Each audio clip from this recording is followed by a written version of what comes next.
वालेकुम dear students, welcome xpacademy.com, जहां पर आप step by steps CSS Urdu जुबान में सीख रहे हैं। डियर स्टूडेंट्स, इससे पहले वाले लेसन के अंदर अपनी टेक्स्ट की कुछ प्रॉपर्टीज हमने देखी। आइए उन प्रॉपर्टीज को कंप्लीट करे चलते हैं। इस लेसन के अंदर अगेन मैं एक्सरसाइज फाइल xpacademy में चला गया। यहाँ पे आज हमारा जो लेसन है, लेसन नंबर 8 है, text properties using CSS part 2। आप इसको डबल क्लिक कर डालें। आपने इसको डबल क्लिक किया तो आपके पास ये ओपन हो चुका है, ठीक है। और इस तरह से आप इसको राइट क्लिक कर दें, edit with notepad plus plus के ऊपर आप क्लिक कर डालें। आपने इसको क्लिक किया तो आपके पास नोटपैड प्लस प्लस भी ओपन हो चुका है। अब हमने जो ऑप्शन देखनी है, जो हमने इस लेसन में देखना है, वो सबसे पहले हमने क्या देखना है कि हमारे पास हमारी टेक्स्ट की डेकोरेशंस के अंदर हमारे पास कौन सी हमारी ऑप्शंस आ रही हैं, उसकी वैल्यूज क्या आ रही हैं, ठीक है। तो हमारी एक नई प्रॉपर्टी है, मैं इसको भी H1 के अंदर ही देना चाहूंगा। ये तमाम प्रॉपर्टीज आप किसी भी टेक्स्ट वाले एरिया पे डिफाइन कर सकते हैं, यानी कि आप प्रॉपर्टीज पे दे सकते हो, आप अपना पेज पैराग्राफ पे दे सकते हो, आप अपने लिंक्स के अंदर भी इसको इंक्लूड कर सकते हो, आप अपने हेडिंग्स को तो आप इंक्लूड कर रहे हैं, यानी कि हर जगह पर आप इसको, जहां पर आपके पास टेक्स्ट है वहां पर आप इसको इंक्लूड कर सकते हैं। तो अब हमारे पास जो है वो टेक्स्ट डेकोरेशन, ठीक है। अब टेक्स्ट डेकोरेशन में सबसे पहली प्रॉपर्टी की आपके पास अंडरलाइन है। आपने इसको अंडरलाइन दे दिया, कंट्रोल एस कर दे। इसमें क्या होगा, आपका जितना भी टेक्स्ट है वो तमाम का तमाम अंडरलाइन हो जाएगा। मींस जहां पर आपके पास H1 होगी वो तमाम आपके पास आपके अंडरलाइन होकर आपके सामने आ जाएंगी, ठीक है।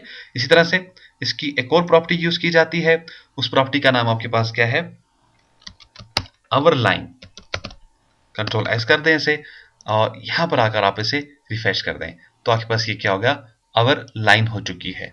इसी तरह से इसकी एक और ऑप्शन यूज की जाती है, अगर आप ये चाह रहे हो कि इसके मिड पे लाइन आनी, यानी कि दरमियान में आपके पास इसमें लाइन आनी चाहिए, तो आप क्या करेंगे, इसके लिए वापस आप इधर आ जाए, यहां पे जहां से आपके पास लाइन और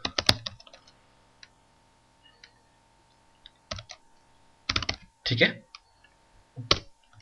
कंट्रोल एस कर दें, इधर आ जाए, आप इसे रिफ्रेश कर डालें तो देखें आपके पास इसके मिडिल पे लाइन आ चुकी है। इस तरह से आप चाह रहे हैं कि आपके पास लाइन यहां पर हो ही ना, तो आप इसको भी इधर आ जाए, रिफ्रेश कर डालें तो अब क्या होगा, आपके पास लाइन होगी नहीं यहां पे। तो आपके पास ये क्या है, आपकी टेक्स्ट की डेकोरेशन को कंट्रोल करता है।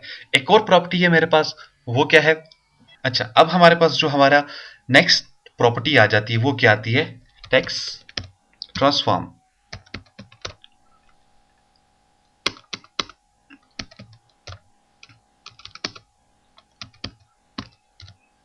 सॉरी TR, ठीक है। आपके पास आ जाएगी नेक्स्ट प्रॉपर्टी, आपकी क्या आ गई है, ट्रांसफॉर्म आ जाएगी।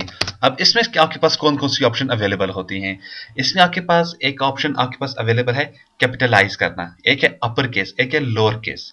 तो मैं से अपर केस दे देता हूं सबसे पहले।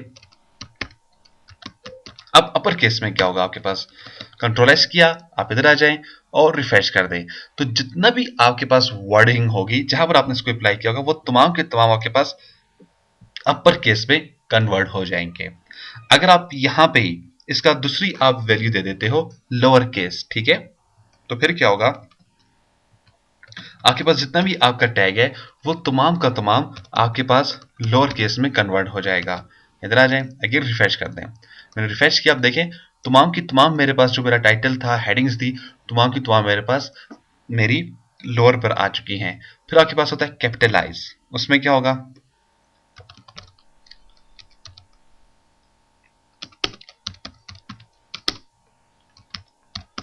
कैपिटलाइज, कंट्रोल एस कर दें और इसमें आपके जितना भी आपके पास टेक्स्ट होगा, देखिए अगेन कैपिटलाइज में आ चुका है, यानी कि इसमें क्या होगा, आपका हर लेटर का पहला वर्ड आपको ये कैपिटल करता चलेगा। देखिए आपके पास जितने भी ये लेटर हैं, तमाम लेटर्स के पहले जो आपके पास वर्ड आ रहे हैं वो आपके पास कैपिटल आ चुके हैं यहाँ पे, ठीक है। फिर इसके बाद आपके पास एक और प्रॉपर्टी यूज की जाती है जिसको कहा जाता है व्हाइट स्पेस। अब व्हाइट स्पेस क्या करता है, जैसे आपने HTML के अंदर प्री का टेक्स्ट यूज किया हो, प्री बेसिकली क्या करता है, सेम मैं इसको पैराग्राफ के ऊपर आपको यूज करके बताता हूँ। मिसाल के तौर पे मेरे पास ये मेरा पैराग्राफ है, इसके अंदर मैं कुछ एंटर कर देता हूँ, देखें, और आपको अच्छी तरह मालूम है HTML जो है, HTML लैंग्वेज जो है इंटर को काउंट नहीं करती अपने पास, लेकिन हम इसको यहाँ पर यूज कर लेते हैं। मैं इसे कहता हूँ वाइट, और मैंने इसको दे दिया वाइट स्पेस की वैल्यू देता हूँ, ठीक है। और यहाँ पे मेरे पास इसकी एक ही प्रॉपर्टी है, वो क्या है, पर।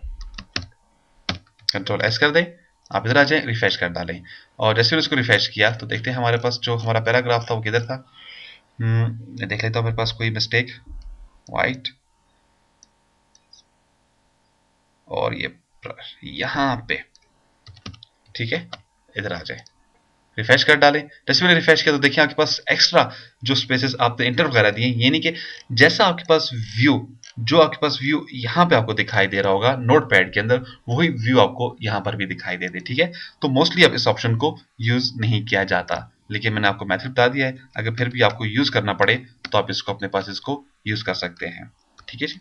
तो मैं इसको यहाँ पर ही रन देता हूँ, कंट्रोल एस मैंने कर दिया। इसके बाद जो मेरी नेक्स्ट प्रॉपर्टी यूज होने जा रही है, अगेन मैं इसको हेडिंग्स के अंदर ही यूज करूंगा। वो मेरे पास जो प्रॉपर्टी है वो क्या है, सेट शेडो। अब ये मेरे पास शेडो क्या करता है, ठीक है। इसके लिए आप टेक्स्ट, अगेन टेक्स्ट में चले जाएं, आप टाइप कर डालें अपने पास टेक्स्ट, और उसके बाद आप इसको दे देंगे शेडो। आप इसको टेक्स्ट शेडो दे दिया, ठीक है। अब टेक्स्ट शेडो में सबसे पहले ये आपके पास क्या लेते हैं, 4 वैल्यूज आपसे लेता है, ठीक है। आप इसको देते हो 4 पिक्सेल्स की, आप दे देते हो उसे, ठीक है। फिर स्पेसेस, फिर आप कहते हो, फिर दूसरी तरफ से भी ये बेसिकली डायरेक्शंस होती हैं, ये मैं आपको आगे जाकर बताऊंगा डिटेल से। फिर आप कहते हो 4px ले लेते हो, और नेक्स्ट टाइम आप ले लेते हो इसको 8px की वैल्यू अपने पास उठा लेते हैं, ठीक है। और इसके बाद आप कलर का नेम दे देते हैं अपने पास। तो अब देखते हैं, इसको मैं यहां पर आ गया, अच्छा कॉमर्स डाल दी, कंट्रोल एस कर दें, और यहां पर आकर आप रिफ्रेश कर दें। जैसे मैंने इसको रिफ्रेश किया तो देखिए आपके पास जो आपका टेक्स्ट है, इसके पीछे आपके पास आपके शेडोज आ चुके हैं, ठीक है। अब यहाँ पर आपको कुछ शेडोज वगैरह दिखाई दे रहे होंगे, तो ये तमाम शेडोज जो है आपके पास इन वैल्यूज की मदद से आए। अगर इन वैल्यूज को आप चेंज कर देते हैं, लेट्स से आपने इधर 8 कर दिया, कंट्रोल एस करें और रिफ्रेश कर दें, तो देखिए आपके पास आपकी वैल्यू चेंज हो रही है। इस तरह से आप इधर आ जाए, आप इसको 5 कर देते हो, कंट्रोल एस कर दिया, तो देखिए आपकी वैल्यूज यहाँ पर चेंज हो रही है। आप इसको 12 टाइम कर देते हो, इधर आ जाए, पिक्सेल्स की वैल्यू दे रहा हूं, तो देखिए आपके पास ये बिल्कुल ऊपर की तरफ। तो इस तरह से आप अपने शेडोज वगैरह की वैल्यूज को भी कंट्रोल कर सकते हैं टेक्स्ट के अंदर। तो डियर स्टूडेंट्स, ये तो मेरे पास मेरे टेक्स्ट की कुछ प्रॉपर्टीज थी जो मैंने आपको स्टेप बाय स्टेप बताने थी। हाँ, यहाँ पर एक और प्रॉपर्टी में आपको नहीं बता सका, वो आपके पास क्या, आपकी टेक्स्ट की डायरेक्शन है। टेक्स्ट की डायरेक्शन बेसिकली 2 होती हैं, लेफ्ट और राइट।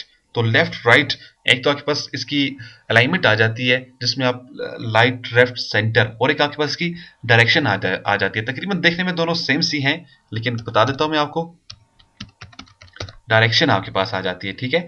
डायरेक्शन में क्या होता है, आपको टाइप कर देना, अगर आप राइट साइड जाना चाह रहे हो आप टाइप कर देंगे RTL, कंट्रोल एस किया आपने, और वापस आप इधर आ जाए, रिफ्रेश कर दें आप अपने आप को, ठीक है।